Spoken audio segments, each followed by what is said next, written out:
আজকের এই জনসমুদ্র থেকে আমরা প্রথম যে বার্তা দিতে চাই, 2024-এর জুলাই আগস্টের গণবিপ্লবের পর অনেককে আপনারা মুক্তি দিচ্ছেন।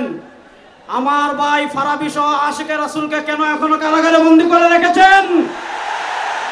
বাংলাদেশের শাতিমে রাসূল ইস্যুতে যতজন আশিকে রাসূলকে কারাগারে বন্দী করে রেখেছেন, অতি শীঘ্রই তাদেরকে মুক্তি দান করতে হবে।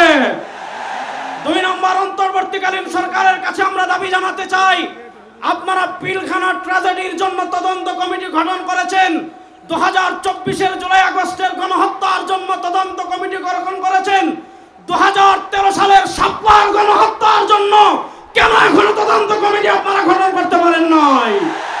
3 নম্বর, শেষ কথা বলে আমি শেষ করছি, আমরা এই তদন্ত কমিটি বাতিলকে আমরা এই কমিটি মানি না ইনশাআল্লাহ। পরিষ্কার ভাষায় বলি, একজন মুসলমান বাংলাদেশে জীবিত থাকতে এই নারী নীতি আমরা বাস্তবায়ন হতে দেব না ইনশাআল্লাহ।